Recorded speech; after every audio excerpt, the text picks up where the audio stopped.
Welcome to the History of North America. I'm Mark Vinette. Let's continue our deep dive into the life and times and exploits of Samuel Champlain with the help of excerpts from David Hackett Fisher's book, Champlain's Dream. Champlain is best remembered for his role as an explorer. He explored much of North America through what are now 6 Canadian provinces and 5 American states. He was the first European to see much of this countryside, and he enabled us to see it through his eyes. His unique methods raise the question about how he did that work, and with what result. Champlain also mapped this vast area in yet another role as a cartographer. His many maps and charts set a new standard for accuracy and detail. Experts wonder how he made maps that were more accurate than the instruments at his command. He embellished his maps and manuscripts with drawings that left us a visual record of the New World, which alone would make him an important figure. To study the few originals is to discover the skill and refinement of his art. But nearly all his art survives only in crude copies that challenge us to recover the spirit of his work. Champlain was a prolific writer.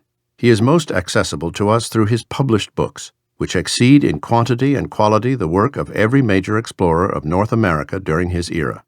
They covered a broader area, spanned a longer period, and drew deeply on the intellectual currents of his age. Still, the problem is to find the mind behind the prose. In his books, Champlain played a role as a pioneer ethnographer. He left a rich body of first-hand description about many Indian nations in North America. A challenging problem is to sort out truth from error. He was also a naturalist. Champlain loved plants and animals, gathered information about the flora and fauna of the New World, and studied the climate and resources of the places he visited. He planted experimental gardens in 4 colonies. Especially important to his posterity was Champlain's role as a founder and leader of the first permanent French settlements in North America. A major part of his life was his economic association with many trading companies that paid for New France. This was Champlain's most difficult role and his least successful. Wealthy investors often defeated him, and many companies failed. But in his stewardship, New France somehow survived 3 decades of failure, which is not only unknown, but a mystery. Through those same 3 decades, from 1603 to 1635, Champlain returned to France in most years. He had another busy career as a courtier and a tireless promoter of his American project. 4 people ruled France in that era: Henry IV until 1610, Marie de Medici as Queen Regent after 1610, Louis XIII from 1617, and Richelieu as First Minister from 1624. Champlain worked directly with all except the Queen Regent, argued vigorously for New France, and prodded them so forcefully that one wonders how he stayed out of the Bastille. One of Champlain's most important roles was in the peopling of New France. In 30 years, Champlain did more than any other leader to establish 3 French-speaking populations and start them growing in North America. Each of these 3 populations developed its own distinct culture and speechways, which made them Quebecois, Acadian, and Métis. They are among Champlain's many legacies. Champlain also played a role in the religious history of New France. He worked with Protestant ministers, Catholic priests, Recollets, Jesuits, and Capuchins. His Christian faith was deeply important to him, increasingly so as he grew older. But he struggled to reconcile an ideal of tolerance with the reality of an established church, a problem that he never solved. If nothing else, his life was a record of stamina with few equals. But always it was more than that. Champlain was a dreamer. Like most visionaries, he dreamed of many things. Several scholars have written about his dream of finding a passage to China. Others have written of his dream for the colonization of New France. But all these visions were part of a larger dream. This war-weary soldier had a dream of humanity and peace in a world of cruelty and violence. He envisioned a new world as a place where people of different cultures could live together in amity and concord. This became his grand design for North America. Champlain was a leader, but he was not a saint. He was a mortal man of flesh and blood, a very complicated man.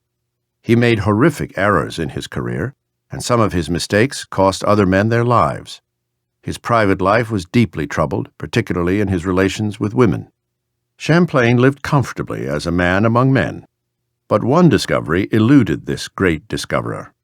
He never found the way to a woman's heart. It was not for want of trying. He was strongly attracted to women, but his most extended relationship ended in frustration. His ideal of humanity was very large, but it was also limited in strange, ironic ways. Champlain embraced the American Indians, but not his own French servants.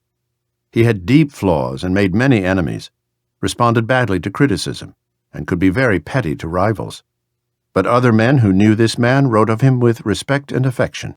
Even his enemies did so. We have an opportunity to study this extraordinary man in a new light. The literature about Champlain is like a century plant. It blooms every 100 years, then fades and blooms again. At the start of the 20th century, a very large literature ran heavily to hagiography and celebrated Champlain as a saintly figure. After 1950, the inevitable reaction set in. Popular debunkers and academic iconoclasts made Champlain a favorite target.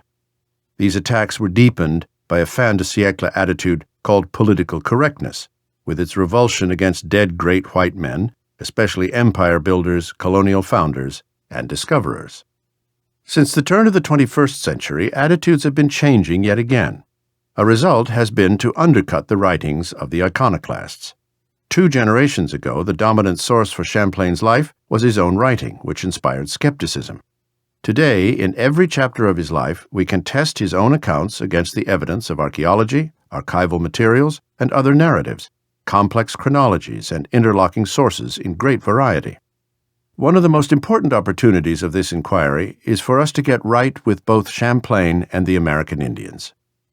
2 generations ago, historians wrote of European saints and Indian savages. In the last generation, too many scholars have been writing about Indian saints and European savages. The opportunity for our generation is to go beyond that calculus of saints and savages altogether, and write about both American Indians and Europeans with maturity, empathy, and understanding. Many of the places that Champlain described in the 17th century can still be seen today, not precisely as he saw them, but they are not yet a world we have lost. It is still possible to explore them by car and plane, by canoe and kayak, by sailboat and zodiac boat, by snowshoe, and some of the best places are accessible only by foot. At all these many sites we can rediscover this great discoverer by going there and doing it, and traveling through his space in our time. A leader in the making, a child of Brouage. To travel the old roads on the coast of France, south along the Bay of Biscay, is to find a beautiful and haunted place. Champlain's place was Saintonge. In his time it was the name of a province, a people, a language, a culture, and a way of life. A few miles below the 18th century navy town of Rochefort, crossed the sparkling waters of the river Charente on a high-arched modern bridge, entered a region that was like another world. The terrain felt more like a floating island than part of the French mainland, a web of waterways and salt marshes, with seabirds swooping overhead in long views of sea and sky. On a sunny spring morning, the fields were green with new growth, and the roadsides were brilliant with red poppies. Near the center of this region, rising before, was an old seaport that lies far from the sea. Its massive stone fortifications were once washed by the tide. Today, they are a mile inland, surrounded by pastures and grazing cattle. 4 centuries ago, this little town was an important center of Atlantic trade. Today, it is still a place of striking beauty, but its harbor has nearly disappeared. Broad streets that were built for commerce were empty, and footsteps echoed in the silence of an empty town. The stone battlements carpeted with wildflowers, blooming abundantly in the bright Biscayan sun. This is the town of Brouage, where Samuel Champlain lived as a child. Its colorful history was the salty broth in which our hero was cooked. I'm Mark Vinette, and I hope you're enjoying the ride.